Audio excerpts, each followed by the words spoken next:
Hi, I'm Olivia. 10 years ago, my parents handed my $2 million inheritance to my sister Jessica like it was pocket change, claiming she needed it more. Last week, they showed up at my mansion gates in Austin, begging me to save them from bankruptcy. What they didn't know was that I had security cameras recording every desperate word, and what happened next would change everything forever. Before we jump back in, tell us where you're tuning in from, and if this story touches you, make sure you're subscribed, because tomorrow I've saved something extra special for you. The morning everything fell apart started like any other Tuesday in Denver. I was 22, fresh out of college with a computer science degree, living in my childhood bedroom while I saved money to start my own software company. The dream felt so close I could taste it. Grandfather William had always believed in my vision, encouraging me through late-night phone calls where I'd excitedly explain my business plans for developing educational apps for children with learning disabilities. He understood ambition in a way my parents never did. I was coding at my desk when Mom's voice drifted up the stairs, unusually formal and strained. She was speaking to someone in hushed tones in the living room below.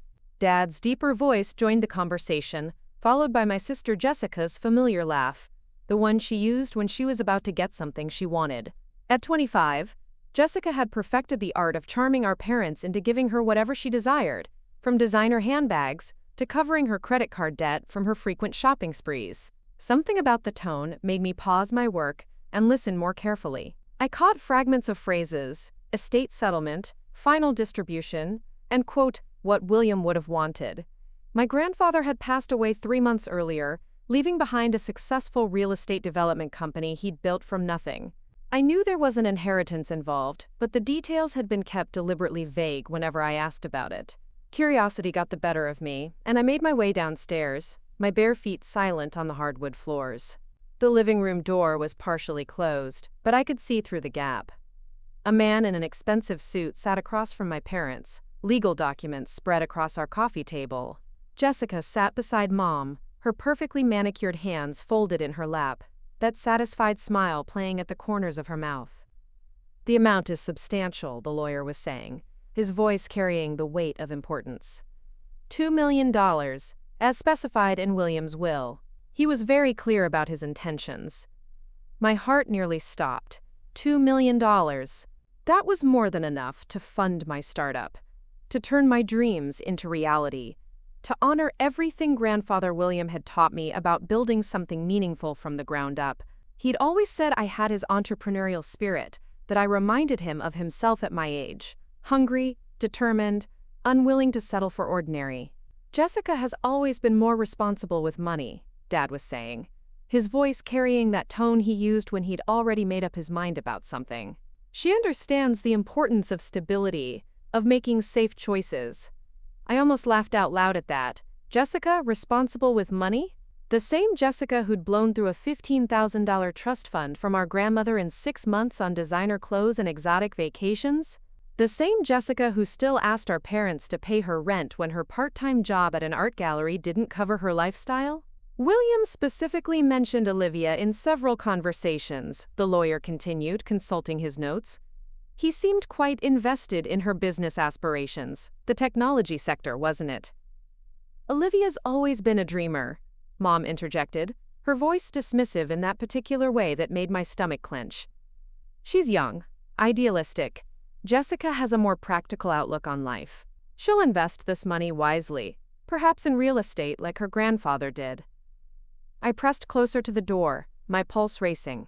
This conversation was about my future, my inheritance, and I wasn't even invited to participate in it. They were discussing my grandfather's wishes as if I were still a child incapable of managing my own affairs. Preparing and narrating this story took us a lot of time, so if you are enjoying it, subscribe to our channel. It means a lot to us. Now, back to the story. The will does specify that the inheritance should go to the grandchild who would best honor William's legacy, the lawyer said carefully. His notes indicate he believed that meant supporting entrepreneurial endeavors and taking calculated risks to build something meaningful. That was me. Every word of that description was me. Grandfather William and I had spent countless hours discussing business strategy, market analysis, the importance of innovation in solving real-world problems. He'd been the one to encourage me to study computer science, to think beyond traditional career paths, to believe that I could build something that would make a difference in the world. Jessica had never shown the slightest interest in business or entrepreneurship. Her idea of a 5-year plan was deciding which luxury vacation to take next. She'd barely maintained passing grades in her art history degree and had never held a job for more than 8 months at a time.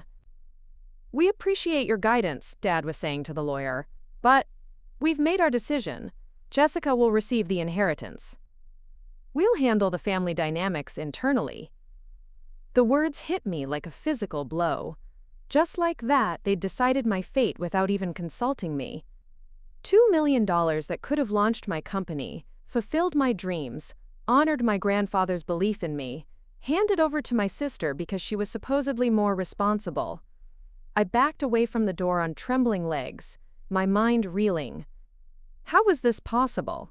How could they make such a momentous decision about my grandfather's money without even talking to me? I retreated to my room, closing the door as quietly as possible, and sank onto my bed. The laptop screen in front of me displayed lines of code for the educational app I'd been developing, a program designed to help children with dyslexia improve their reading skills through interactive games and adaptive learning algorithms. I'd already invested months of work into the project, using what little savings I had to purchase development software and hosting services. The prototype was promising, but I needed capital to hire additional programmers, conduct proper user testing, and bring the product to market. That $2 million represented everything I needed to make my vision a reality. It would have covered salaries for a small development team, marketing costs, legal fees for patent applications, and enough runway to sustain the company through its crucial first years. More importantly, it would have proven that my grandfather's faith in me wasn't misplaced. I opened my laptop and pulled up the business plan I'd been refining for months. 37 pages of market research, financial projections, competitive analysis, and implementation strategies. Every detail had been carefully considered, every assumption backed by data. I'd even included preliminary sketches of the user interface and gameplay mechanics. This wasn't some vague dream or impractical fantasy. This was a solid business plan with real potential to generate revenue while making a meaningful impact on children's education. Grandfather William would have understood that. He would have seen the value in taking a calculated risk on innovation rather than playing it safe with traditional investments. My phone buzzed with a text message from Emily, my best friend from college who was working at a tech startup in Austin. "How's the app coming along? Still planning to launch next year?" I stared at the message, unsure how to respond. How could I explain that my family had just sabotaged my dreams without even having the courtesy to include me in the conversation? How could I tell her that the inheritance I'd been counting on to fund my startup had been given to my sister, who would probably use it to buy a luxury condo and a new car? Instead of texting back, I called her directly. Emily answered on the second ring, her voice bright with enthusiasm. "Olivia, perfect timing. I was just talking to my boss about your app concept. He's really interested in the adaptive learning algorithms you described. Have you given any more thought to relocating to Austin? The tech scene here is incredible." I took a deep breath, trying to keep my voice steady. "Actually, there's been a complication with my funding situation." "What kind of complication?" I found myself explaining the entire situation. My grandfather's death, the inheritance I'd expected to receive, the conversation I'd just overheard downstairs. Emily listened without interrupting, occasionally making small sounds of disbelief or sympathy. "Wait," she said when I finished. "Your parents just decided to give your inheritance to your sister? Without even discussing it with you? That's insane." "Apparently Jessica is more responsible with money," I said, unable to keep the bitterness out of my voice. "The same Jessica who asked you to loan her money for rent last month?" "The very same." Emily was quiet for a moment, processing this information. "Olivia, you can't let this stop you. There are other ways to fund a startup. Angel investors, venture capital, crowdfunding. Those all require a track record, a proven concept, Or a significant personal investment to demonstrate commitment, I interrupted. I'm 22, with no professional experience and no capital to invest. The inheritance was supposed to be my proof of concept funding. Then we'll find another way, Emily said firmly. You're too talented to give up on this dream because of your family's poor judgment. Come to Austin. There are opportunities here that don't exist in Denver. You can live with me while you get established, network with other entrepreneurs, maybe find a job at a startup while you develop your app on the side. The idea was tempting, but it felt like admitting defeat.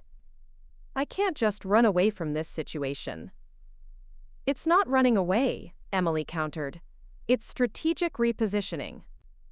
Sometimes the best response to other people's bad decisions is to remove yourself from their sphere of influence and create your own success story. Her words resonated with something deep inside me, a spark of defiance that had been growing since I overheard the conversation downstairs. Maybe she was right.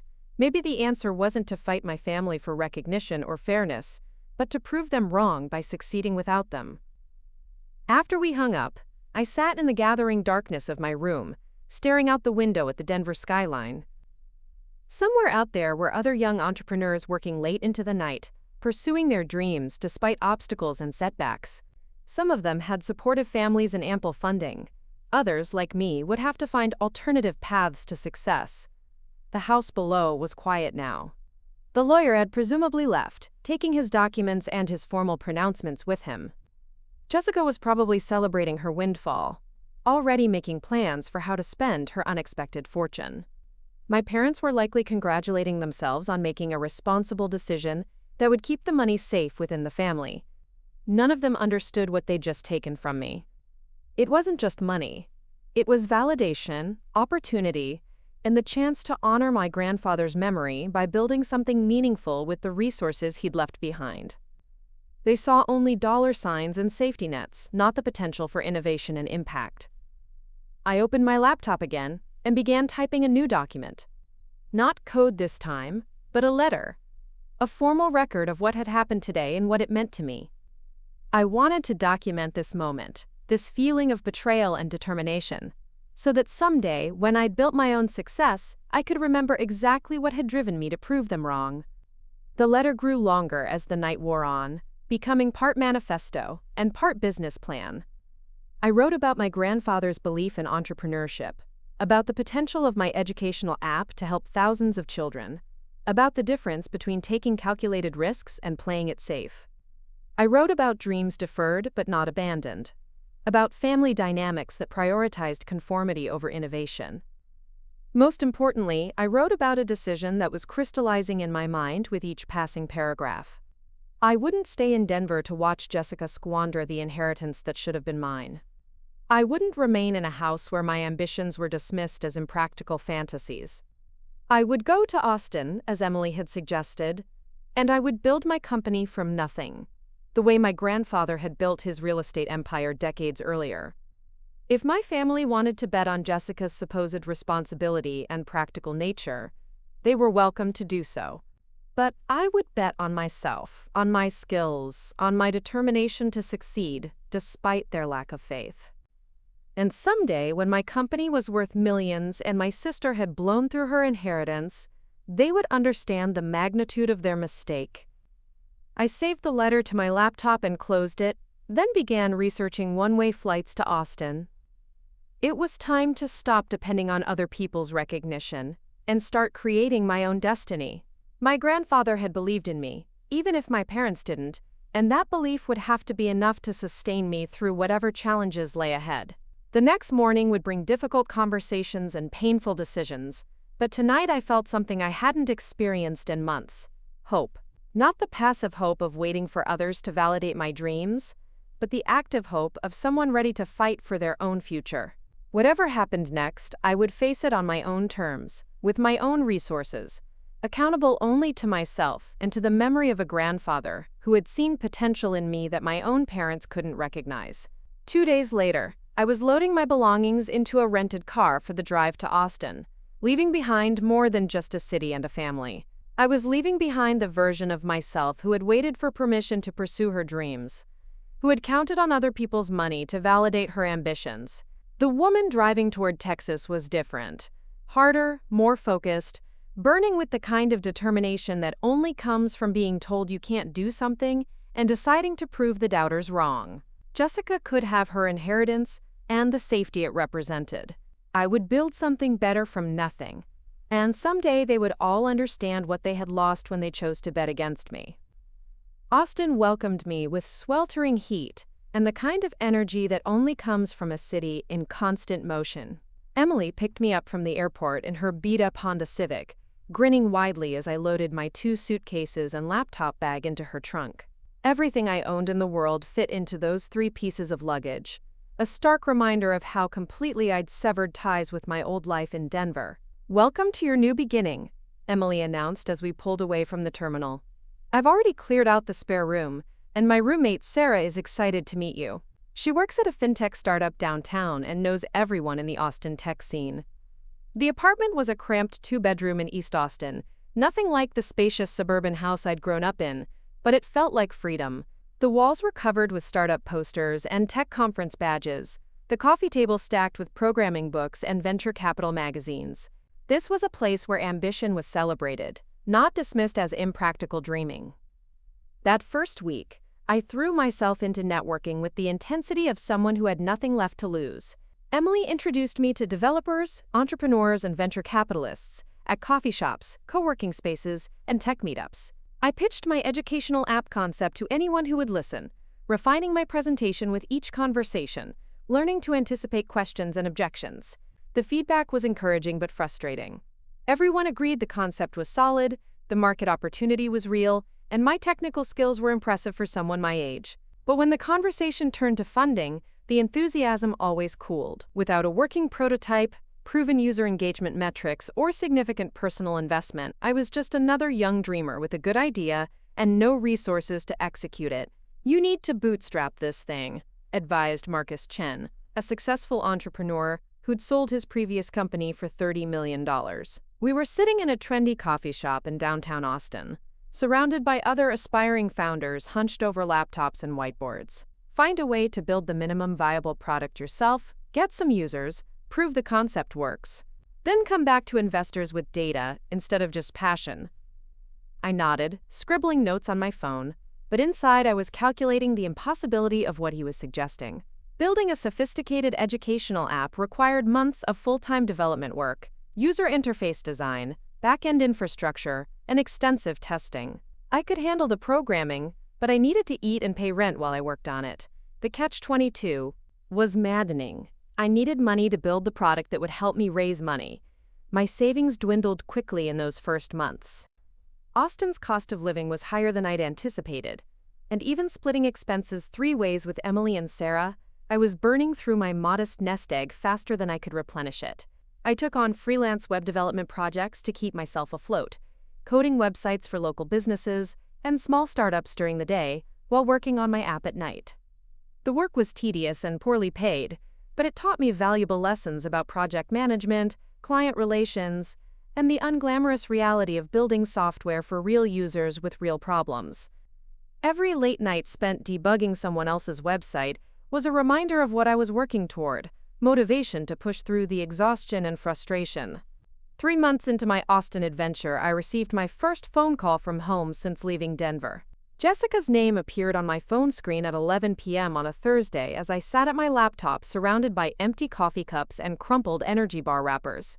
"Olivia?" Her voice sounded different somehow, less confident than usual. "I hope I'm not calling too late. I know you're in a different time zone now." "Austin is only an hour ahead," I replied, saving my work and leaning back in my chair. "What's going on?" "I just wanted to talk to you about everything that happened before you left. I know you were upset about the inheritance situation, and I felt like maybe we should clear the air." Upset was a remarkable understatement, but I kept my voice neutral. "What did you want to say about it?" Jessica sighed dramatically, and I could picture her curled up on her expensive sofa in the downtown Denver loft she'd purchased with the first installment of her windfall. "I want you to know that I didn't ask for this." When the lawyer explained the situation, I was just as surprised as anyone. I never expected Grandfather William to leave me anything, let alone something so substantial.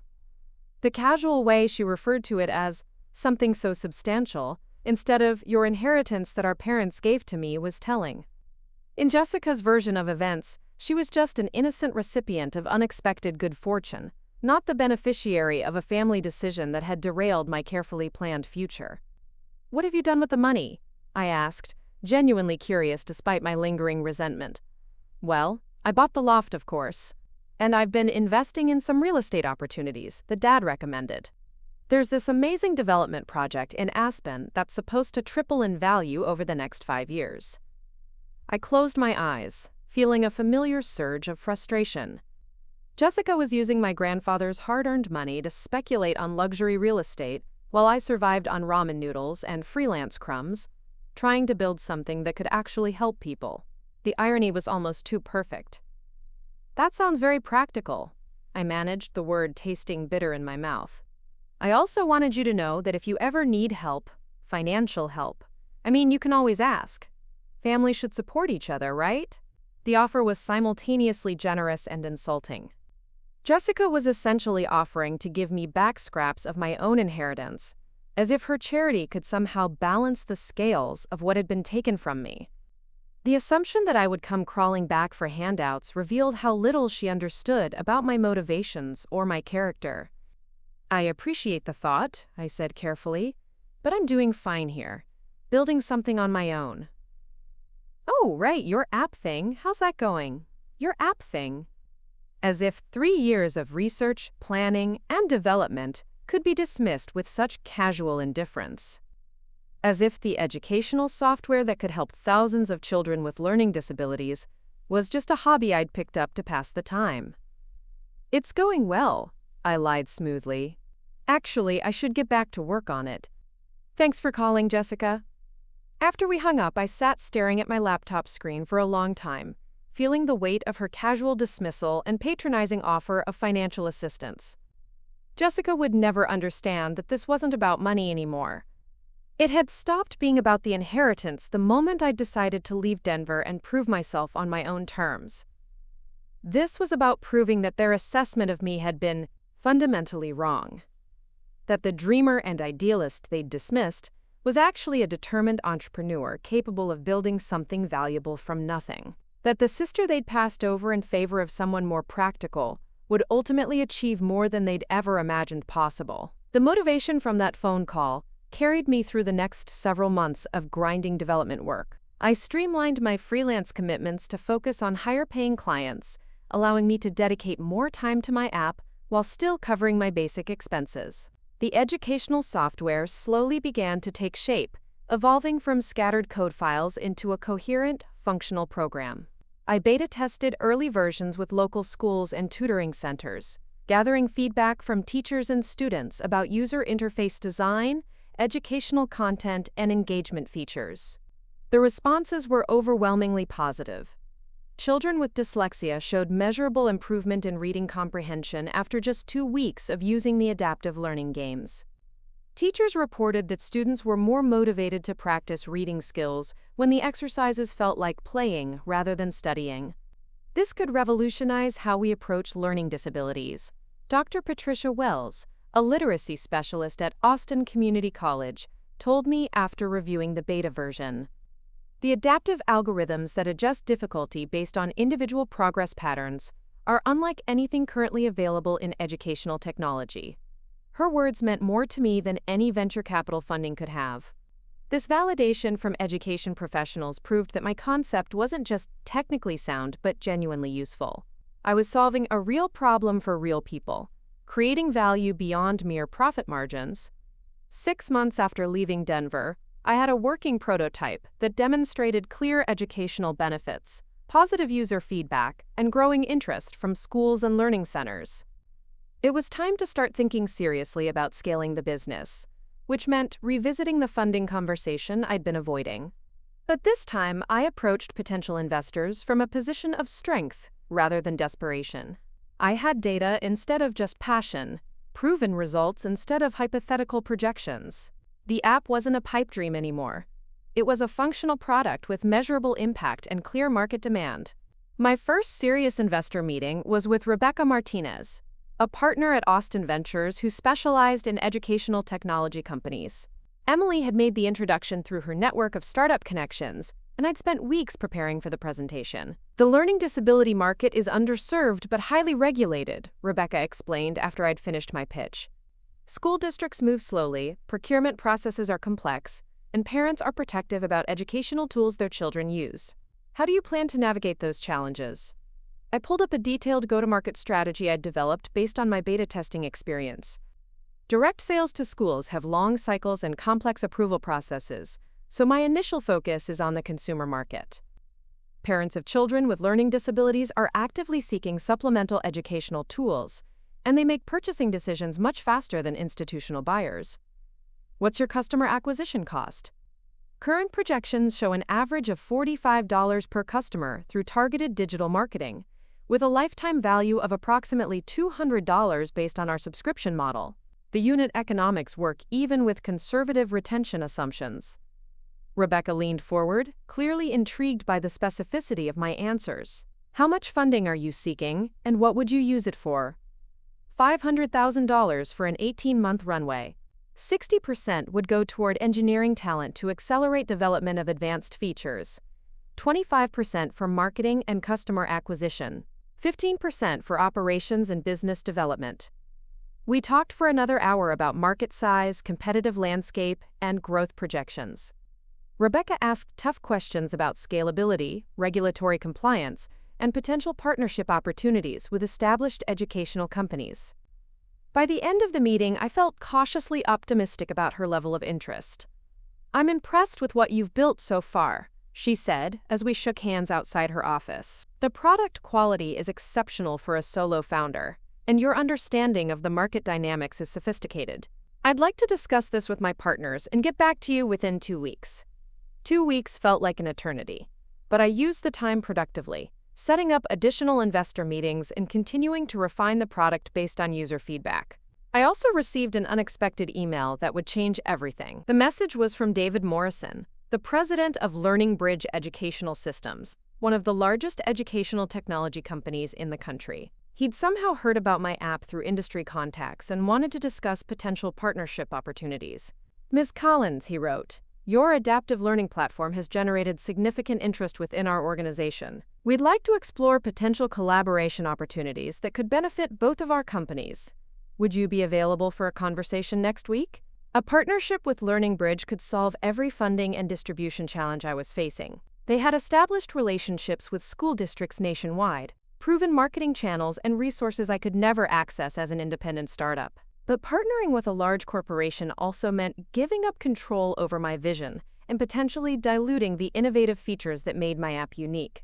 I called Emily immediately to discuss the opportunity and my concerns about maintaining creative control. "This is huge," she said after I'd explained the situation. "Learning Bridge is like the Microsoft of educational software. A partnership with them could make you incredibly successful. Or it could mean they acquire the technology and bury the innovative features because they don't fit their existing product lines," I countered. "Large companies have different priorities than startups. They care more about maintaining market share than disrupting established practices." "What would your grandfather have done?" The question stopped me cold.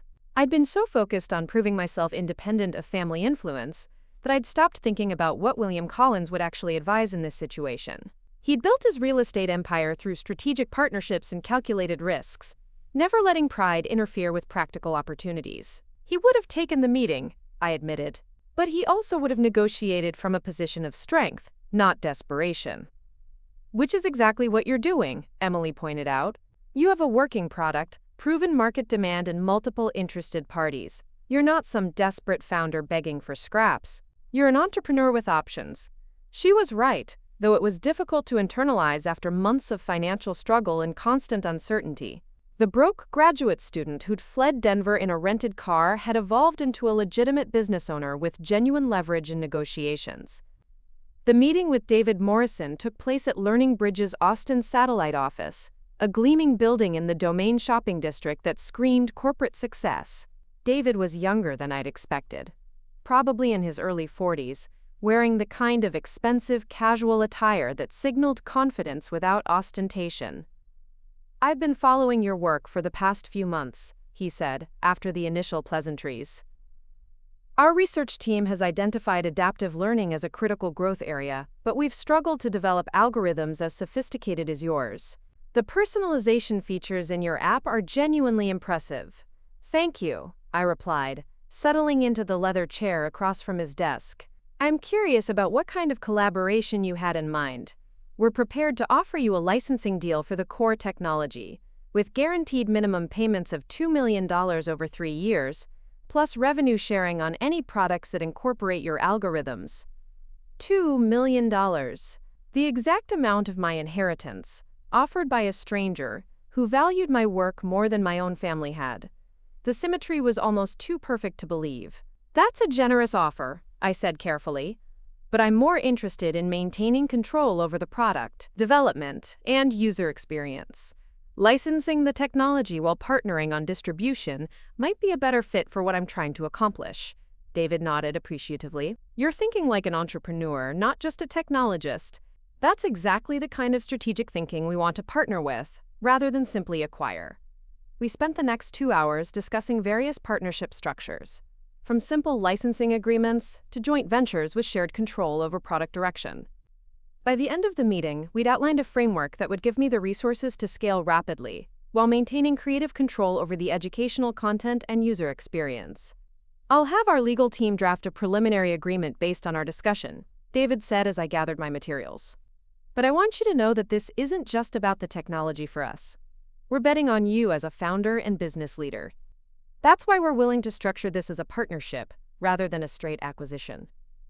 Walking out of that gleaming office building, I felt a profound shift in my understanding of what the past year had really been about. It hadn't been a story of family betrayal and financial struggle, though those elements had certainly been present.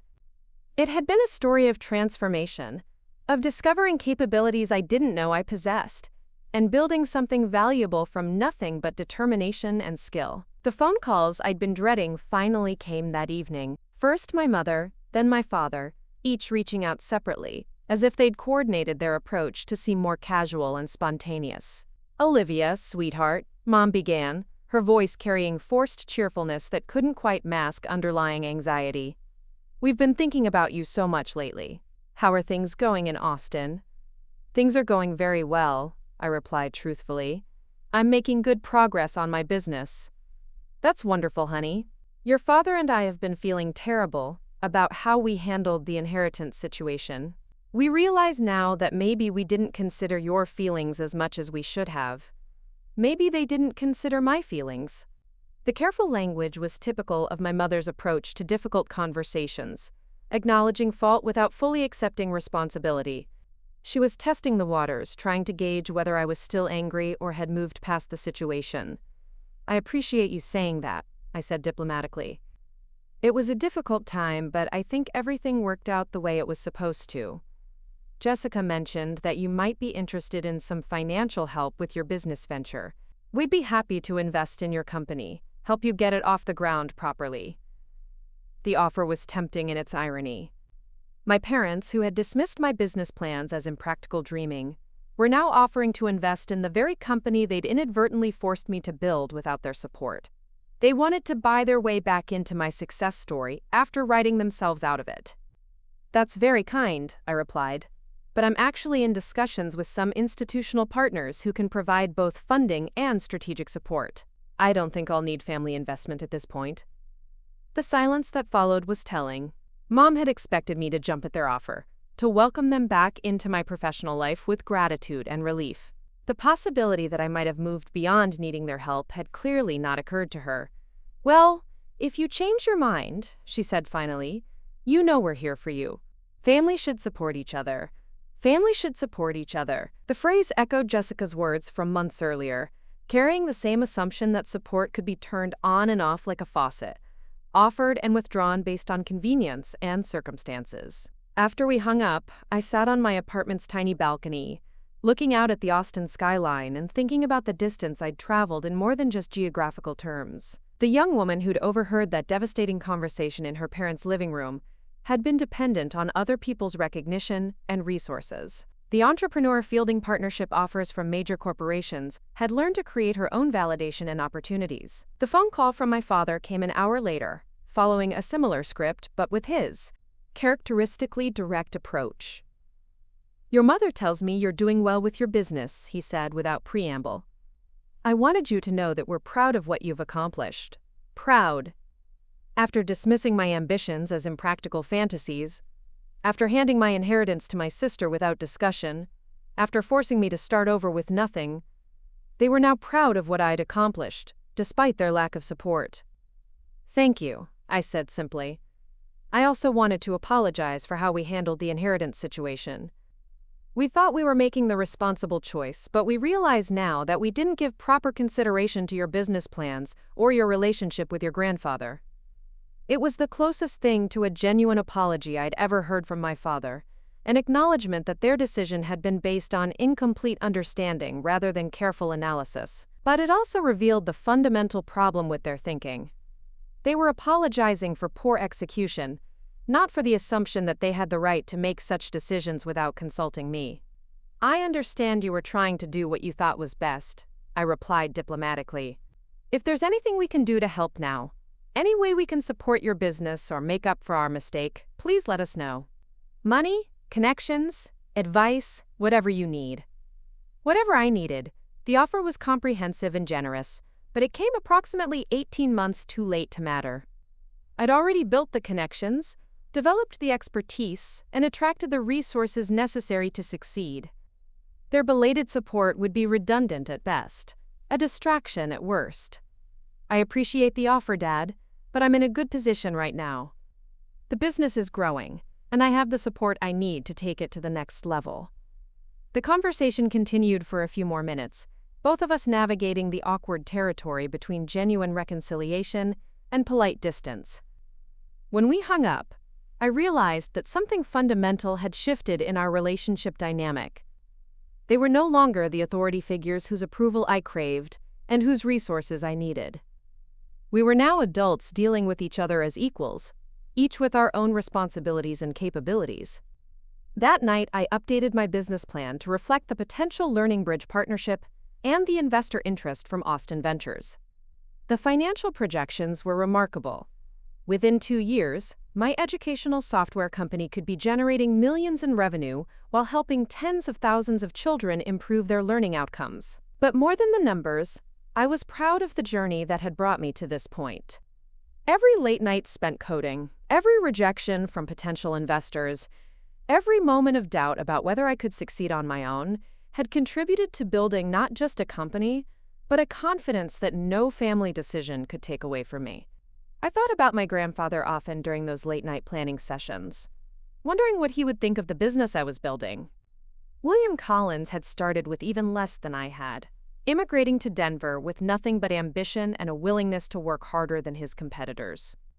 He'd built his real estate empire by identifying undervalued opportunities and having the courage to act when others hesitated. In a way, my family's decision to give my inheritance to Jessica had forced me to follow a similar path. Instead of starting with capital and connections, I'd had to create value through innovation and execution. The educational app that was attracting partnership offers from major corporations wasn't successful because of family money or inherited advantages. It was successful because it solved real problems for real people in ways that existing solutions couldn't match. The irony wasn't lost on me that my parents' attempt to make the responsible choice with my inheritance had ultimately pushed me toward a much riskier but potentially more rewarding path.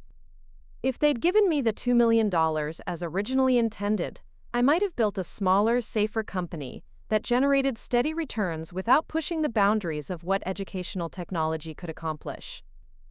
Instead, starting with nothing had forced me to be more creative, more resourceful, and more focused on creating genuine value, rather than just managing inherited wealth. The constraints had bred innovation in ways that abundance never could have. 3 weeks later, I signed the partnership agreement with Learning Bridge Educational Systems. The deal was structured as a joint venture, with my company maintaining ownership of the core technology while Learning Bridge provided distribution channels, marketing support, and scaling resources. The initial funding was modest compared to what a full acquisition might have brought, but it preserved my control over the product's educational mission and user experience. More importantly, it validated everything I'd believed about the market opportunity and the value of adaptive learning technology. David Morrison's team had spent months evaluating competitive solutions before approaching me, and their due diligence had confirmed that my algorithms were genuinely superior to anything currently available in the educational technology market. The success felt different than I'd imagined it would during those early months of struggle in Austin. Instead of vindication or revenge against my family's poor judgment, I felt a quiet satisfaction that came from building something meaningful through my own efforts. The partnership with Learning Bridge wasn't just a business deal. It was proof that the vision my grandfather had believed in was worth pursuing, even when others couldn't see its potential. Emily threw a small celebration party at our apartment the night I signed the deal, inviting the network of entrepreneurs, developers, and startup employees who'd become my Austin family over the past year and a half. As I looked around the crowded living room at people who'd supported my journey without asking for anything in return, I realized that I'd gained much more than just business success. I'd learned to trust my own judgment instead of seeking validation from people who didn't understand my goals. I'd discovered that resourcefulness and determination could overcome almost any initial disadvantage. Most importantly, I'd built a life and career that reflected my own values and priorities rather than my family's expectations or limitations. The phone didn't ring that night with congratulations from Denver. My family still didn't know about the partnership deal, and I wasn't ready to share the news with them. This success belonged to me, and to the people who'd supported me when success seemed impossible, not to the relatives who'd dismissed my dreams and then offered belated assistance when those dreams started coming true. But I knew they would hear about it eventually, probably through the industry publications that covered educational technology partnerships. When that day came, I wanted to be ready with a gracious response that acknowledged their change of heart while maintaining the boundaries I'd learned to establish. For now, though, it was enough to celebrate with the people who'd believed in me from the beginning, to raise a glass of cheap champagne in a cramped East Austin apartment, and to know that everything I'd built was truly mine. 3 years into my Austin journey, my educational technology company had grown from a one-person operation in Emily's spare bedroom into a legitimate business with 12 employees and offices in a converted warehouse in East Austin. The partnership with Learning Bridge had exceeded every projection, with our adaptive learning platform now being used in over 200 school districts across 15 states. But success brought its own complications, including attention I hadn't anticipated. The article in TechCrunch changed everything. Austin Startup Revolutionizes Learning Disability Education ran with a photo of me standing in our open concept office, surrounded by whiteboards covered in user flow diagrams and algorithm specifications. The piece detailed our growth trajectory, quoted testimonials from teachers and parents, and included financial projections that made me wince when I saw them in print. Within hours of publication, my phone was buzzing with congratulatory messages from investors, interview requests from podcasters, and inquiries from potential acquirers. But buried among the professional outreach was a text message that made my stomach drop. Saw the article. So proud of everything you've accomplished. Can we talk? Mom. I stared at the message for a long time, sitting in my corner office that overlooked the bustling activity of our development team. Through the glass walls, I could see software engineers debugging code, user experience designers testing interface prototypes, and customer success managers fielding calls from excited educators. This world I'd built felt solid and real, insulated from the family dynamics that had once defined my entire existence. But the media attention had apparently penetrated that insulation. If my mother had seen the TechCrunch article, then my father and Jessica certainly had as well. The financial details mentioned in the piece would have made it clear that my little app project had evolved into something far more substantial than they'd ever imagined possible. I didn't respond to the text immediately. Instead, I called Emily, who was now working as head of product at a fintech startup, but remained my closest friend and most trusted advisor.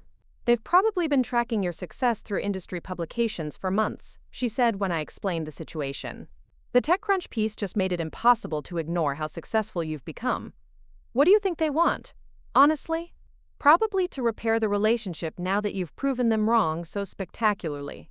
Parents don't like being on the outside of their successful children's lives, especially when that success validates everything they dismissed. Emily's assessment felt accurate but incomplete. My family's relationship with success had always been complicated, filtered through their own insecurities and need for control. They'd been comfortable dismissing my ambitions when those ambitions seemed unrealistic. But how would they respond now that those same ambitions had generated the kind of success they understood and valued? That evening, I finally returned my mother's call. She answered immediately, her voice bright with artificial enthusiasm that barely masked underlying nervousness. "Olivia! I'm so glad you called back. Your father and I have been absolutely amazed by everything we've been reading about your company. We had no idea it had grown so much." "It's been an exciting few years," I replied carefully. "A lot of hard work, but very rewarding. The article mentioned that your platform is being used by hundreds of thousands of students. That must feel incredible, knowing you're helping so many children." It did feel incredible, though hearing her acknowledge the impact of my work felt strange after years of having my goals characterized as impractical idealism. The woman who'd once suggested I take the bus to work was now celebrating my company's educational mission, as if she'd always understood its importance. "We'd love to see you," she continued before I could respond. "It's been too long since you've been home. Maybe you could visit for a weekend? We could take you to dinner, catch up properly." The invitation felt loaded with subtext. Home. As if Austin hadn't become my home. As if the life I'd built here was somehow temporary or secondary to the family relationships I'd left behind in Denver. The assumption that I would return to their geographic and emotional territory for this reconciliation was typical of their approach to conflict resolution. "I'm pretty busy with the company right now," I said diplomatically. "We're in the middle of launching some major new features, and I can't really step away." Of course. Your work is so important. But maybe we could come to Austin? We'd love to see your offices, meet your team. Your father has been reading about the Austin tech scene, and he's fascinated by what you've built." The idea of my parents visiting my professional space felt deeply unsettling. This office represented everything I'd accomplished independently of their influence or support. Having them tour the facilities and meet my employees would feel like contaminating a sanctuary I'd spent years creating. "Let me think about it," I said. "Things are complicated right now with work." We talked for a few more minutes, my mother sharing updates about relatives I hadn't spoken to in years, and neighborhood gossip that felt surreal in its irrelevance to my current life. When we hung up, I felt the familiar exhaustion that came from managing my family's emotional expectations while protecting my own boundaries. 2 days later, Jessica called. Unlike my mother's nervous enthusiasm, my sister's approach was characteristically direct. "I saw the TechCrunch article," she said without preamble. "Congratulations. The company sounds amazing." "Thank you. I also wanted to apologize properly this time for how everything went down with the inheritance. I've been thinking about it a lot lately, especially after reading about your success, and I realize how unfair the whole situation was." The apology was more direct than anything I'd heard from my parents, but it also felt prompted by my recent media coverage rather than genuine reflection on past actions. Would Jessica have reached this conclusion about fairness if my company had failed instead of succeeded? "I appreciate you saying that," I replied neutrally. "I know this might sound crazy, but I've actually been thinking about investing in educational technology companies. Your success has made me realize how important that sector is, and I'd love to discuss potential investment opportunities with you." There it was. Jessica wanted to invest in my company, to become financially connected to the success she'd helped to derail years earlier by accepting my inheritance. The irony was almost too perfect, my sister offering to give me back a portion of my grandfather's money in exchange for equity in the business I'd built without it. "We're not actively fundraising right now," I said carefully.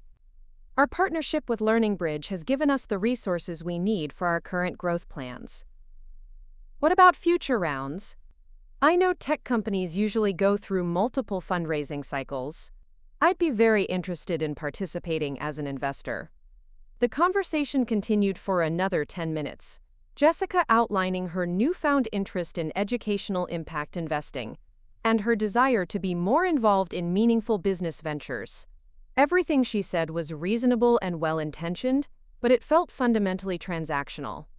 She wanted to buy her way into my success story, to transform herself from the sister who'd received my inheritance into the sister who'd invested in my company. After we hung up, I walked around the office, observing the dedicated work of my employees and thinking about the purity of what we'd built together. Every person on my team had joined the company because they believed in our educational mission and wanted to contribute their skills to helping children overcome learning challenges. None of them were here because of family connections or inherited wealth or attempts to repair damaged relationships through financial transactions. That weekend, I drove out to Lake Travis to clear my head and think through the family situation objectively. The water was calm and blue under the Texas sun, surrounded by hills that had become familiar over my years in Austin. This landscape felt more like home than the Denver suburbs where I'd grown up, partly because I'd chosen it freely rather than accepting it by default. I thought about my grandfather often during these solo reflection sessions, wondering what he would advise about my family's renewed interest in my life and career. William Collins had been a practical man who understood the difference between genuine support and opportunistic association. He'd built his business relationships carefully, prioritizing people who shared his values over those who simply wanted to benefit from his success. The inheritance situation had revealed something important about my family's values and priorities. When they'd believed I was an impractical dreamer with unrealistic goals, they'd felt comfortable dismissing my plans and redirecting my grandfather's money toward what they considered more responsible uses. Now that I'd proven those dreams profitable and socially impactful, they wanted to reconcile and potentially benefit from association with my success. But real support meant believing in someone's potential before their success was obvious, investing in their dreams when the outcome was uncertain, standing by them when others doubted their capabilities. My family had failed that test spectacularly, and no amount of retroactive enthusiasm could change that fundamental truth. My key PP, phone buzzed with a text from David Morrison at Learning Bridge, saw the TechCrunch piece, great coverage. Are you free for lunch this week? Have some exciting developments to discuss. David had become more than just a business partner over the past few years. He'd evolved into a mentor who understood both the technical and strategic aspects of building educational technology companies. Unlike my family's recent outreach, his interest in my continued success felt genuine and unconditional.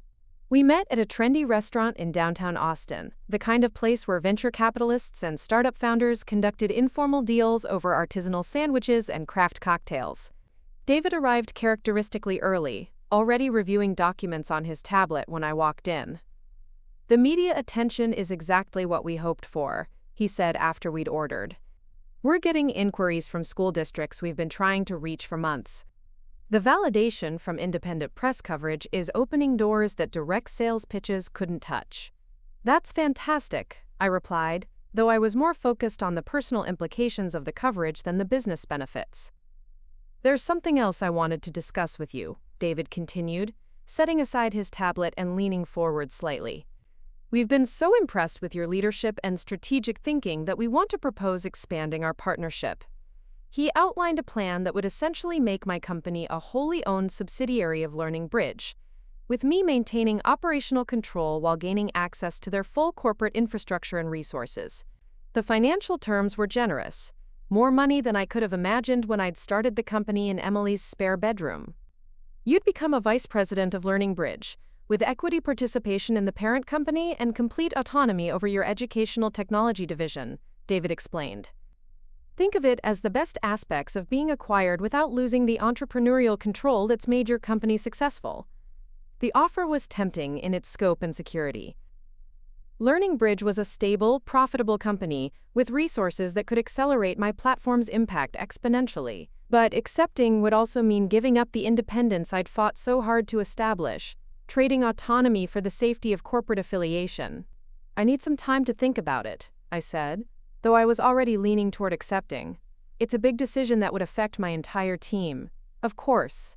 Take whatever time you need, but I want you to know that this offer reflects our genuine belief in your vision and capabilities, not just the current success of your platform. David's words carried weight because they were backed by years of consistent support and partnership. When he expressed confidence in my abilities, it felt earned rather than opportunistic.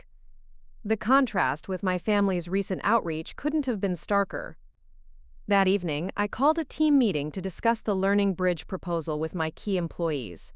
We gathered in our main conference room, a converted warehouse space with exposed brick walls and industrial lighting that had become the heart of our company culture. Before I share the details, I began, I want everyone to know that whatever we decide will prioritize what's best for our mission and our team, not just what's most profitable in the short term.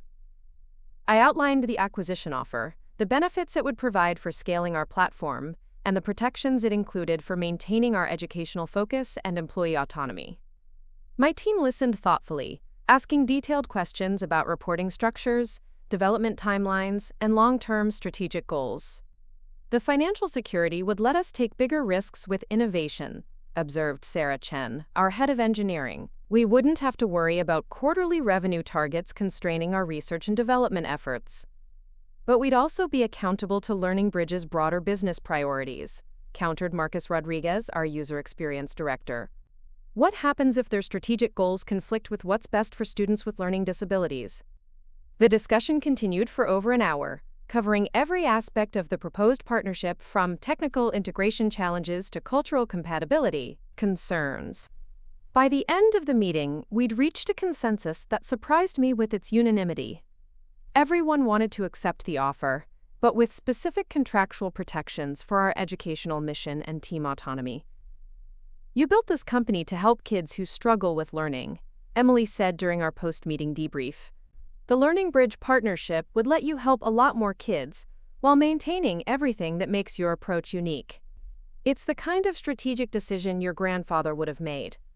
She was right, though the comparison to my grandfather raised questions I'd been avoiding about my family's potential reaction to this next phase of growth. The Learning Bridge acquisition would likely generate even more media attention, probably including coverage in business publications my parents definitely read. I spent the weekend refining the terms of the acquisition agreement, working with our legal team to ensure that all the protections my team had requested were properly documented. The final deal structure was more complex than a typical startup acquisition, but it preserved everything that mattered most about our company culture and educational mission. Monday morning, I called David to accept the offer. We're excited to move forward, I told him. My team is fully on board, and we're ready to start the integration process. Outstanding, he replied, genuine enthusiasm evident in his voice. I'll have our legal team begin drafting the formal documents. We're looking forward to having you as part of the Learning Bridge family. Family. The word choice was probably coincidental, but it highlighted the irony of finding genuine professional family support from colleagues, while struggling to navigate relationships with my actual relatives. David and the Learning Bridge team had demonstrated more consistent faith in my abilities than my parents had ever shown. The acquisition announcement 3 weeks later generated exactly the media attention we'd anticipated. TechCrunch ran a follow-up story about the deal, emphasizing the strategic value of adaptive learning technology and Learning Bridge's commitment to maintaining our platform's educational focus. The piece included financial details that made my success impossible to ignore or minimize. This time, the family phone calls came within hours of publication. First my father, then my mother, then Jessica, each expressing amazement at the scope of the acquisition and pride in my accomplishments. Their messages felt increasingly desperate as the day progressed, as if they were competing for who could express the most enthusiasm about success they'd had no part in creating. I didn't return any of the calls immediately. Instead, I spent the evening walking around downtown Austin, observing the city that had become my true home, and thinking about the journey that had brought me to this moment. The scared, angry young woman who'd fled Denver with 2 suitcases and a laptop had evolved into a confident executive, leading a division of a major educational technology company.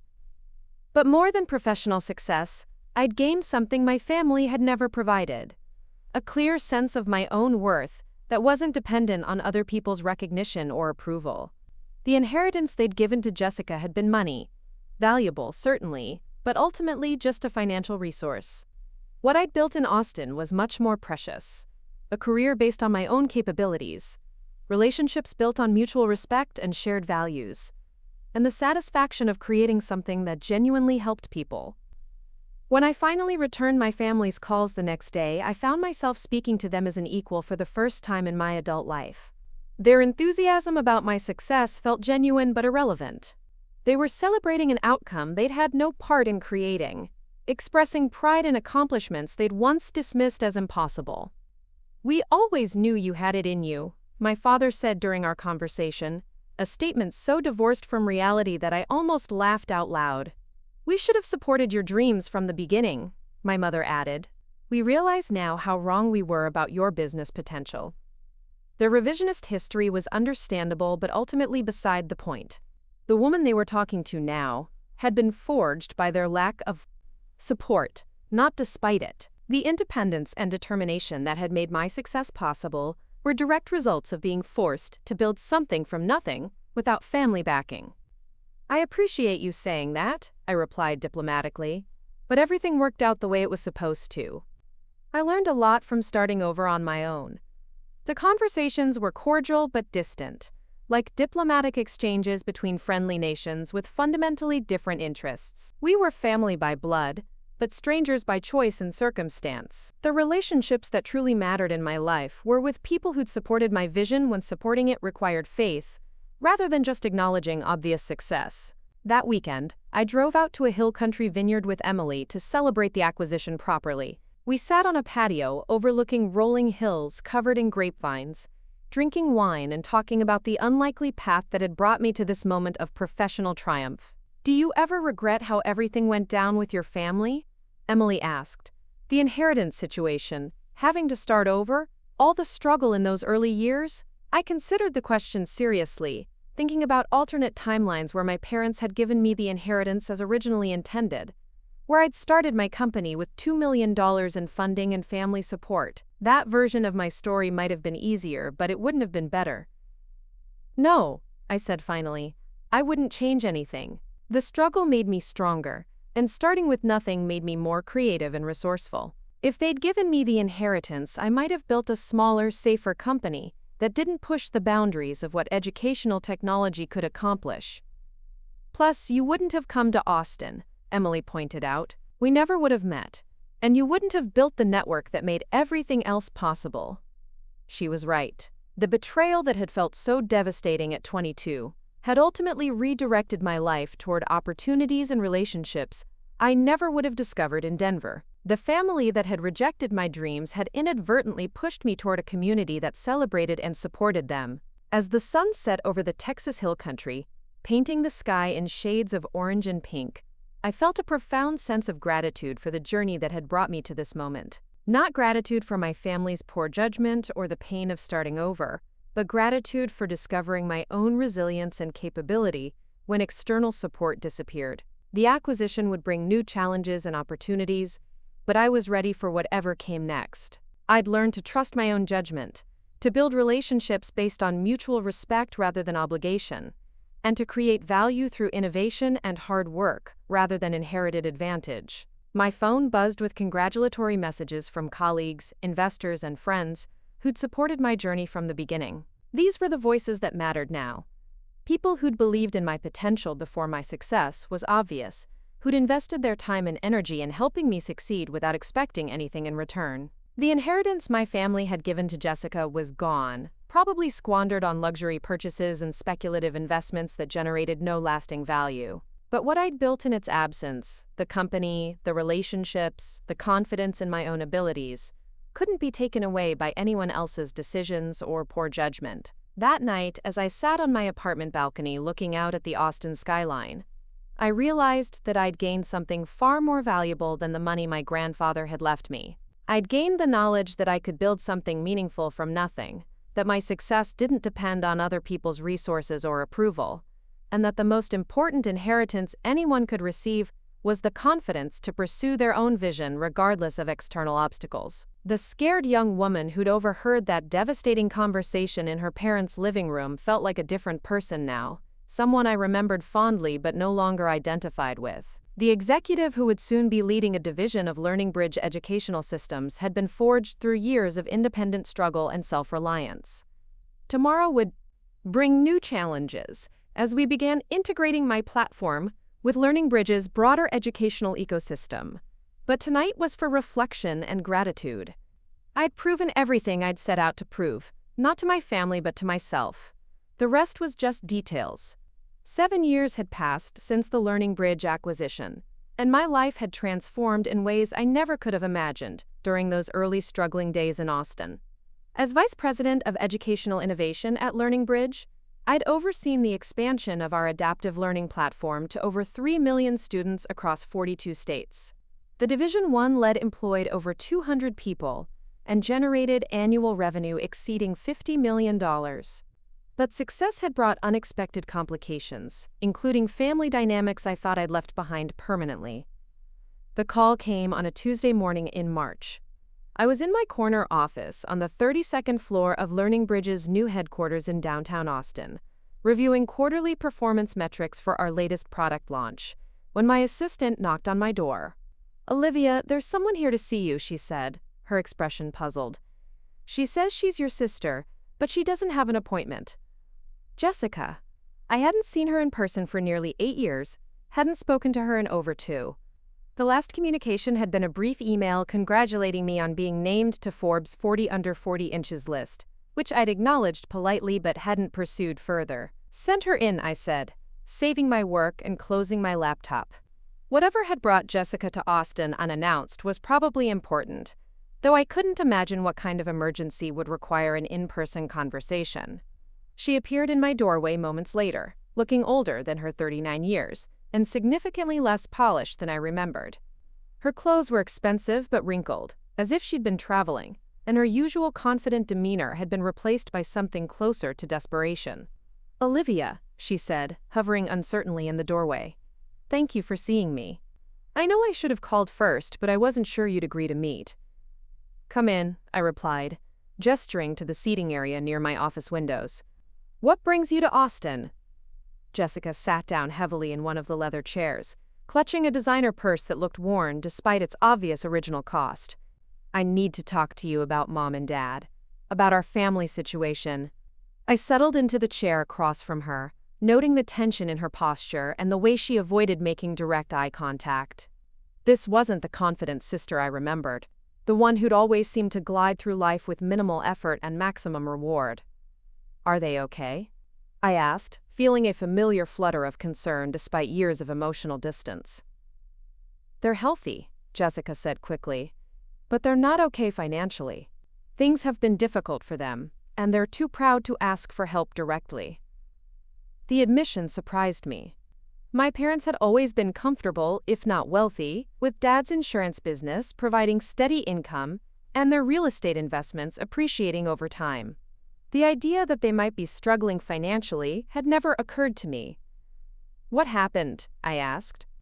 Jessica took a shaky breath before launching into an explanation that grew more disturbing with each detail. Dad's insurance agency had been struggling for years as larger companies consolidated the market and online platforms made independent agents less relevant. He'd been stubborn about adapting to digital marketing strategies, insisting that personal relationships were more important than websites and social media presence. The real estate investments he'd made with Jessica's inheritance money had performed poorly. The Aspen development project that was supposed to triple in value had been delayed by environmental regulations and financing issues. 2 other properties had been sold at significant losses when the rental income couldn't cover the mortgage payments. He borrowed against the house to keep the business afloat, Jessica continued, her voice growing smaller with each revelation. "The home equity line of credit is maxed out, and he's behind on the payments. The bank is threatening foreclosure." I sat back in my chair, processing this information. The house I'd grown up in, the suburban Denver home that had represented stability and success to my parents, was apparently in danger of being lost to creditors. "What about your inheritance?" I asked, though I suspected I already knew the answer. Jessica's face crumpled slightly. "It's gone. All of it. The real estate investments, the luxury condo I bought, the cars, the vacations, the lifestyle I was living. I thought the money would last forever, but it disappeared faster than I ever imagined possible. $2 million, squandered over 7 years on depreciating assets and poor investment decisions. My grandfather's carefully accumulated wealth dissipated through financial irresponsibility and lack of long-term planning. The inheritance that was supposed to represent security and opportunity had become a cautionary tale about the difference between having money and understanding it. "So you're here to ask me for help," I said, not unkindly but with complete clarity about the situation. "Not just for me," Jessica said quickly. "For them. For Mom and Dad. They don't know I'm here, and they'd be mortified if they knew I was asking you for money. But I don't know what else to do." The irony was overwhelming. The same parents who'd dismissed my business plans as impractical dreaming now needed financial assistance from the company I'd built without their support. The daughter they'd deemed less responsible was now being asked to rescue them from the consequences of their own poor judgment. "How much do they need?" I asked. "The total debt is around $400,000, Jessica said. "The house is worth about $600,000 now, so there's still equity, but the bank won't extend the loan terms any further. They need to either refinance with a different lender or pay down the principal significantly. $400,000. Less than I'd earned in bonuses over the past 2 years, but a sum that would have seemed impossible to access when I'd started my company in Emily's spare bedroom. The financial distance I'd traveled since leaving Denver was staggering when measured against my family's current crisis. "What do you want me to do?" I asked. "I was hoping you might consider lending them the money," Jessica said, her words coming out in a rush. "Or maybe helping them refinance, using your credit or providing collateral. I know it's a lot to ask, especially given our history, but you're the only person in the family who has the resources to help." The request was reasonable in its practicality but complicated in its emotional implications. My parents had never asked me for financial help directly, had never acknowledged that their dismissal of my business plans had been short-sighted. Now they were facing the consequences of their own financial decisions while depending on their daughter's success to bail them out. "Have you talked to them about this?" I asked. "Do they know you're here?" Jessica shook her head. "They're too proud to admit they need help, especially from you. Dad still talks about your success as if it was somehow predictable, as if he always knew you'd be successful. He can't acknowledge that he was wrong about your potential without admitting he was wrong about everything else." The psychological insight was surprisingly perceptive. My father had always struggled with admitting mistakes, preferring to revise history rather than acknowledge poor judgment. Asking for help from the daughter he'd dismissed would require a level of humility he'd never demonstrated. "I need time to think about this," I said finally. "It's not just about the money. There are family dynamics involved that make the situation complicated." "Of course," Jessica said quickly. "I'm staying at a hotel downtown for a few days. I was hoping we could have dinner tonight, maybe talk more about everything that's happened over the past few years." I agreed to meet her that evening, though I spent the rest of the day struggling to focus on work while processing the implications of her request. The scared young woman who'd fled Denver with nothing would have jumped at the chance to prove her worth by rescuing her family from financial crisis. But the successful executive I'd become understood that money couldn't fix underlying relationship problems or replace the support that had been withheld when it mattered most.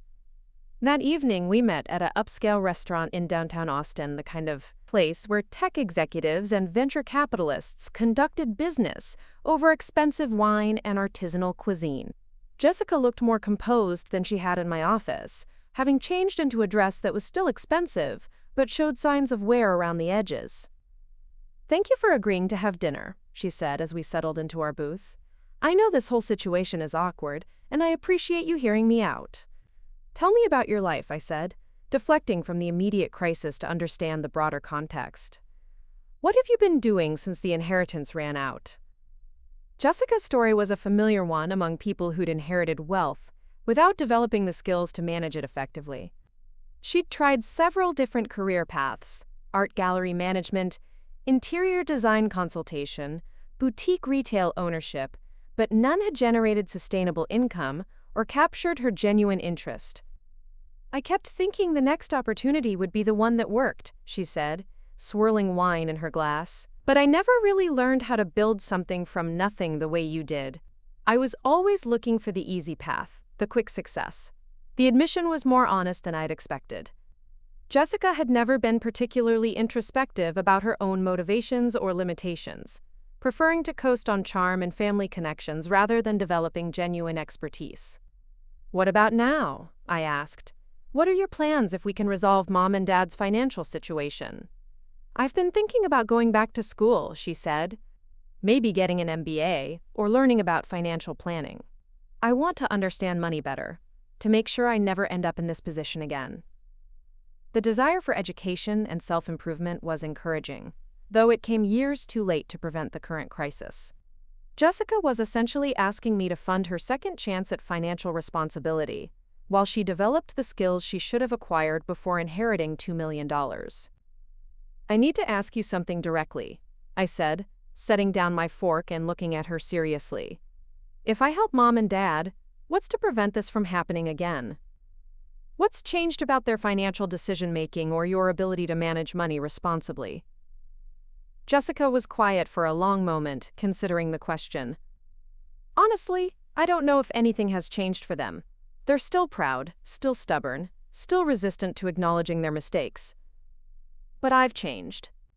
Losing everything, having to move back in with them temporarily, watching them struggle because of decisions I influenced. It's been humbling in ways I never expected." "You moved back in with them?" 3 months ago, when I couldn't afford rent anymore. It's been difficult for all of us, but it's also given me a clearer picture of their financial situation and how desperate things have become.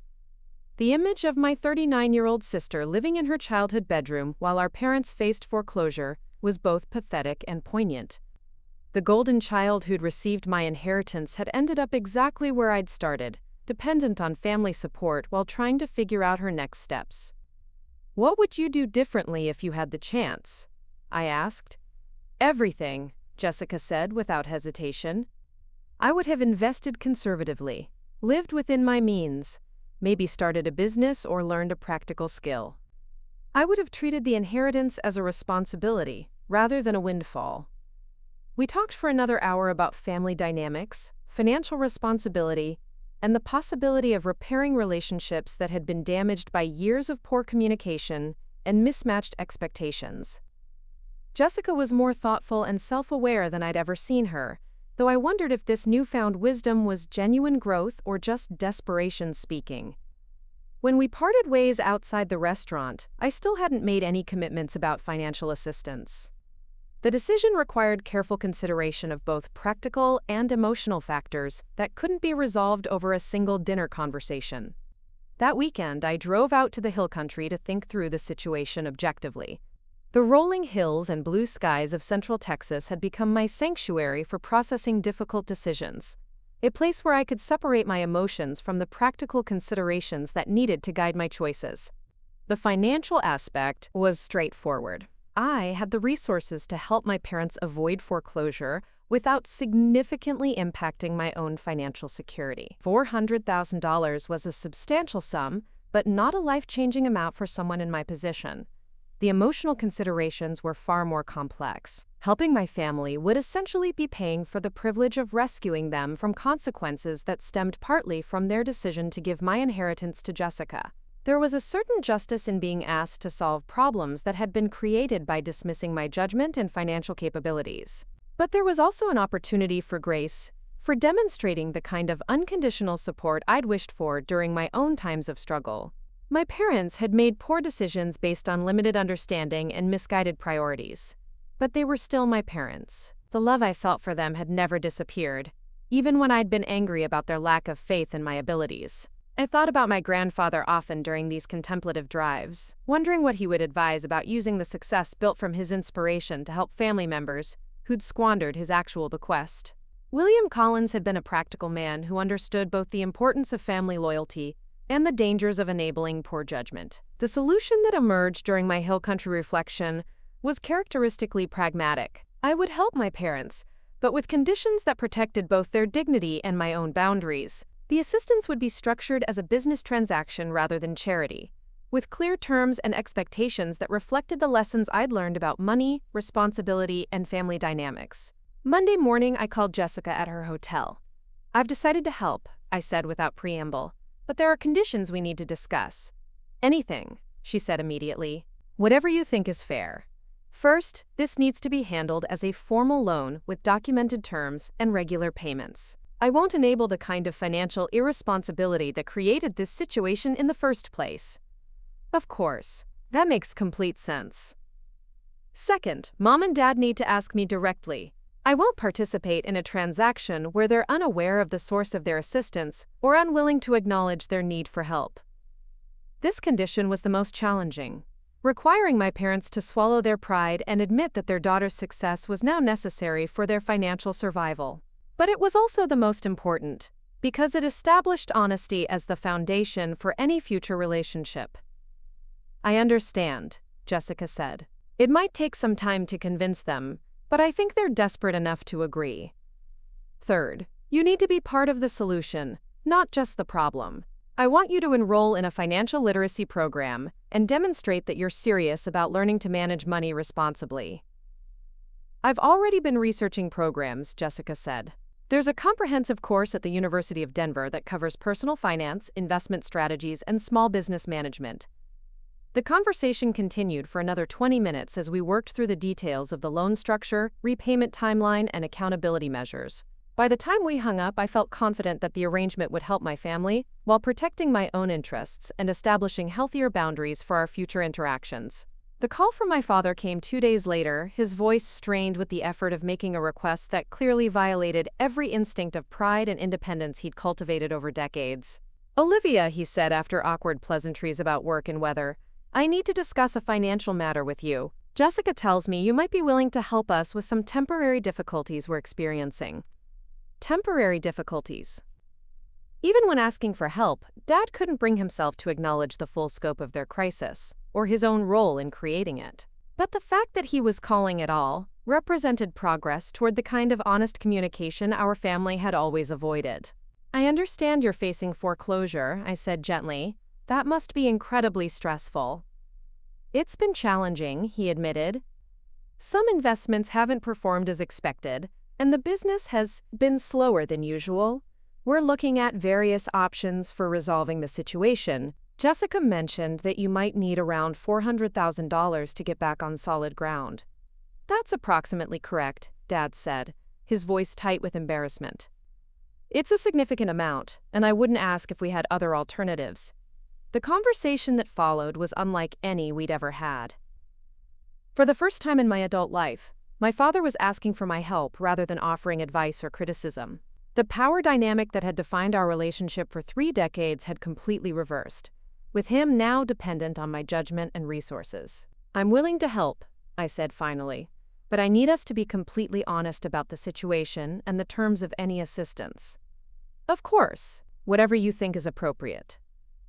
We spent the next hour discussing the loan structure, repayment schedule, and the changes they would need to make to prevent future financial crises. Dad accepted every condition without argument, his usual stubbornness replaced by the humility that comes with genuine desperation. "I want you to know," he said before we ended the call, "that I'm proud of what you've accomplished. I realize I didn't always understand your ambitions or support your goals the way I should have. You've built something remarkable, and I'm grateful that you're willing to help us despite our past mistakes." The apology was more direct than anything I'd ever heard from him, an acknowledgement of failure that must have cost him enormously to voice. It didn't erase the years of dismissal and lack of support, but it established a foundation for rebuilding our relationship on more honest terms. 3 weeks later, I flew to Denver to finalize the loan documents and see my parents for the first time in nearly 8 years. The house looked smaller than I remembered, showing signs of deferred maintenance that reflected their financial struggles. But it was still the home where I'd grown up, filled with memories both difficult and treasured. My mother cried when she saw me, her composure cracking after years of pretending that our family's dysfunction was normal and manageable. Dad stood behind her, looking older and more fragile than I'd expected, his usual commanding presence diminished by circumstances beyond his control. "Thank you for coming," Mom said, hugging me tightly. "Thank you for helping us. I know we don't deserve your generosity after how we treated you." "You're my family," I replied simply. "This is what family does for each other." The loan closing took place at a downtown Denver law office, with attorneys representing both sides to ensure that every detail was properly documented. The transaction was handled with the same professional formality as any major business deal, establishing clear expectations and legal protections for all parties. When the papers were signed and the funds transferred, my parents owned their home free and clear for the first time in decades. The business debts were satisfied, and they had a modest cushion for covering expenses while Dad worked on rebuilding his client base. "What happens now?" Mom asked as we sat in their living room afterward. The legal documents spread across the coffee table where I'd once overheard the conversation about my inheritance. "Now you focus on making sure this doesn't happen again," I said. "Live within your means, make conservative investments, and don't take on debt you can't service comfortably." "And us?" Dad asked. "Our relationship, I mean. Can we find a way to be a family again?" The question hung in the air between us, weighted with years of hurt feelings and missed opportunities. I looked around the room where I'd once felt so powerless and dismissed, thinking about the journey that had brought me back here as the person with the resources to solve everyone else's problems. "We can try," I said finally, "but it has to be based on honesty and mutual respect, not just financial dependency." It was a beginning, tentative and fragile but real. The family that had rejected my dreams was now dependent on the success those dreams had generated. The inheritance they'd given to Jessica was gone, but the company I'd built in its absence had become something far more valuable than the money they'd squandered. As I flew back to Austin that evening, watching the lights of Denver fade below me, I reflected on how completely the dynamics of my family had transformed. The scared young woman who'd fled this city with nothing had returned as a successful executive with the power to determine her family's financial future. But more than the money or the power, I'd gained something that couldn't be taken away by anyone else's decisions. The knowledge that I could create value and meaning through my own efforts, that success built on personal achievement was more satisfying than any inherited advantage could have been. The inheritance they'd given to Jessica was gone, but the legacy I'd built myself would endure long after the loan was repaid and the family relationships were healed. That was the real measure of success, not the money in my bank account, but the confidence that came from knowing I'd earned every dollar through my own vision and hard work. 3 years after the loan, I stood in my custom-built mansion in the hills overlooking Austin, preparing for the Learning Bridge IPO celebration. The company had gone public the previous week, and my stake in the educational technology division had made me worth over $50 million on paper. The journey from that devastated young woman overhearing her parents' betrayal to tech executive and multi-millionaire felt surreal as I adjusted my dress in the full-length mirror. My phone buzzed with a text from the security system. "Motion detected at main gate." I glanced at the monitor and saw a car I didn't recognize pulling up to the imposing iron gates that protected my 5-acre estate. The house itself was a statement of success.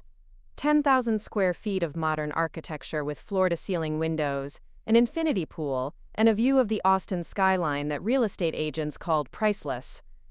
Through the security camera, I watched 2 figures emerge from the older sedan. Even from a distance, I recognized the shapes of my parents, though they looked smaller and more fragile than I remembered. They approached the intercom system hesitantly, like supplicants at a palace gate. "Olivia?" My mother's voice came through the speaker, trembling with uncertainty. "It's Mom and Dad. We drove down from Denver. Could we please talk to you?" I pressed the button to respond. "What are you doing here?" "We needed to see you in person," Dad's voice joined in, barely audible through the intercom. "There's something we need to discuss, something we should have said years ago." My first instinct was to send them away. The loan had been repaid faithfully over the past 3 years. Our relationship had settled into polite but distant communication, and I'd moved on from the hurt they'd caused. But something in their voices, a desperation I'd never heard before, made me pause. "Drive up to the house," I said, pressing the gate release button. I watched through the windows as their modest car wound up the curved driveway, dwarfed by the landscaped gardens and architectural grandeur of the property. They parked near the main entrance and sat in the car for a moment, clearly overwhelmed by the visual evidence of just how successful their dismissed daughter had become. When they finally approached the front door, I could see the full extent of how much they'd aged. Dad's hair was completely gray now, and he walked with a slight stoop that spoke of burdens carried too long. Mom looked tired in a way that sleep couldn't fix, her designer clothes from years past now showing their age. "Hello," I said, opening the door before they could ring the bell. "This is unexpected." "We're sorry to show up unannounced," Mom said, clutching her purse tightly. "We tried calling, but it went to voicemail, and we felt like this conversation needed to happen in person." I led them through the foyer into the main living area, watching their eyes widen as they took in the soaring ceilings, contemporary artwork, and panoramic views of the city. The house had been featured in Architectural Digest the previous year, and I'd designed every detail to reflect the success I'd built from nothing. "Can I get you something to drink?" I offered, falling back on hostess instincts despite the awkwardness of the situation. "Water would be fine," Dad said, his voice subdued as he took in the opulent surroundings. I returned from the kitchen with beverages, settling into the designer sofa across from where they sat, rigidly on the edge of their chairs. The distance between us felt both physical and metaphorical, a gulf created by years of misunderstanding and divergent paths. "What did you want to discuss?" I asked.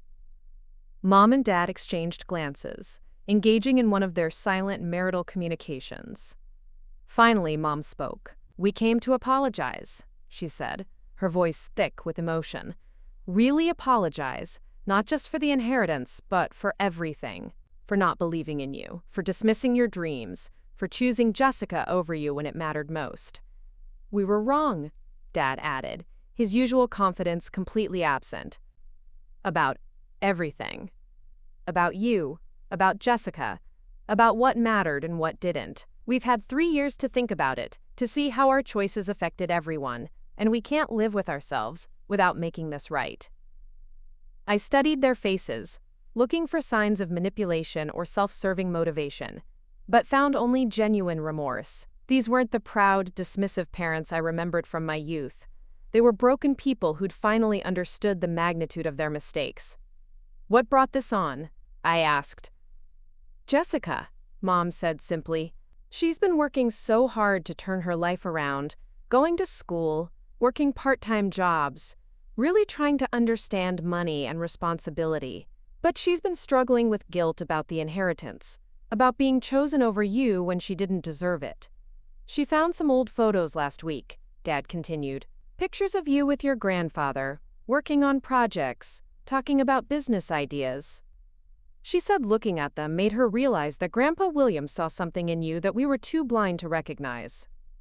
The mention of my grandfather stirred emotions I thought I'd processed years ago. He'd been gone for over a decade now, but his influence on my life had only grown stronger with time. The inheritance they'd given to Jessica was his money, but the inspiration that had driven my success was his legacy in ways they'd never understood. "She asked us to drive down here with her," Mom said, but at the last minute she said this was something we needed to do alone, that she'd already caused enough damage to our family. I felt a grudging respect for Jessica's growth and self-awareness, though it had taken years of consequences to develop. The sister who'd once coasted through life on charm and entitlement was apparently learning difficult lessons about responsibility and the weight of choices. "I'm glad she's doing better," I said carefully, "but I'm not sure what you expect from this conversation."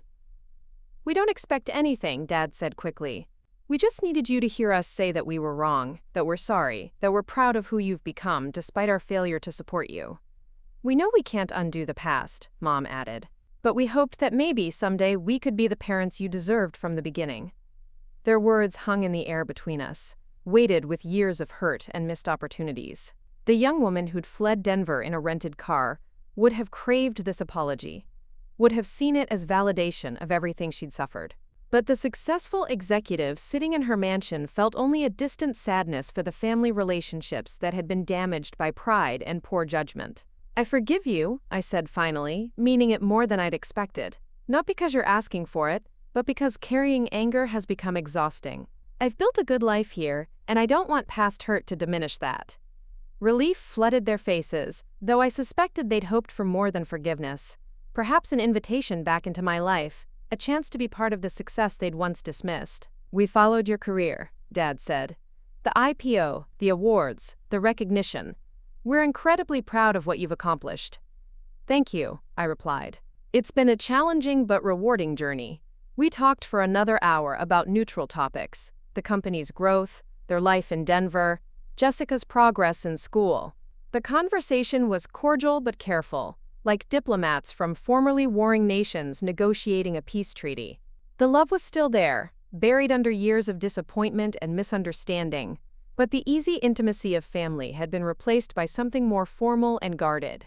As they prepared to leave, Mom hesitated at the door. "Would it be all right if we stayed in touch? Not asking for anything, just family updates, holiday cards, that sort of thing?" "Of course," I said. "I'd like that." I watched from my window as they drove away, their modest sedan disappearing down the winding driveway toward the gate. The house felt quiet after their departure, filled with the echo of words both spoken and unspoken, apologies offered and accepted but not fully healed. That evening I sat on my terrace overlooking the city lights, thinking about the strange circular nature of the day. The parents who'd driven me away with their lack of faith had returned to acknowledge my success, seeking forgiveness at the gates of the mansion their dismissal had inadvertently motivated me to build. The inheritance they'd given to Jessica was long gone, squandered on luxury purchases and poor investments. But the company I'd built from nothing had generated wealth beyond anything my grandfather could have imagined when he'd accumulated his modest $2 million estate. The betrayal that had felt so devastating at 22 had ultimately redirected my life toward opportunities and achievements that never would have been possible if I'd started with inherited money. My phone rang, Jessica's name appearing on the screen. I answered, curious about her decision to stay behind while our parents made their pilgrimage to Austin. "Did they find you?" she asked without preamble. "They just left," I confirmed. "Why didn't you come with them?" "Because this wasn't about me," she said. "It was about them finally taking responsibility for their choices without hiding behind my presence or using me as an excuse." The insight showed a maturity I'd never seen in my sister before. The woman who'd once accepted my inheritance without question was now understanding the complex dynamics of family accountability. "I'm proud of you," I said, meaning it. "For recognizing that, for working so hard to change your life, for letting them face their mistakes honestly." "I'm proud of you too," she replied. "For everything you've built, for forgiving them, for being the person Grandpa William always believed you could become." We talked for a few more minutes, both of us acknowledging the long journey our family had taken from that devastating day in Denver to this moment of tentative reconciliation. The inheritance that had divided us was gone, but the relationships that remained were perhaps stronger for having been tested by adversity and rebuilt through honest acknowledgement of past mistakes. After we hung up, I remained on the terrace, watching the stars emerge over the Austin skyline. The mansion around me was beautiful and impressive, but it was also empty in ways that success couldn't fill. The family that had rejected my dreams was now seeking reconciliation with the woman those dreams had created. Tomorrow would bring new challenges and opportunities, but tonight was for reflection and gratitude. I'd proven everything I'd set out to prove, not just to my family but to myself. The inheritance they'd given to Jessica was gone, but the legacy I'd built through my own determination would endure long after the hurt feelings had healed and the family relationships had been restored. The scared young woman who'd overheard that devastating conversation had become a confident executive who could choose forgiveness from a position of strength rather than desperation. That transformation was worth more than any inheritance could have been, and no family decision could ever take it away. Up next, you've got two more standout stories right on your screen. If this one hit the mark, you won't want to pass these up. Just click and check them out.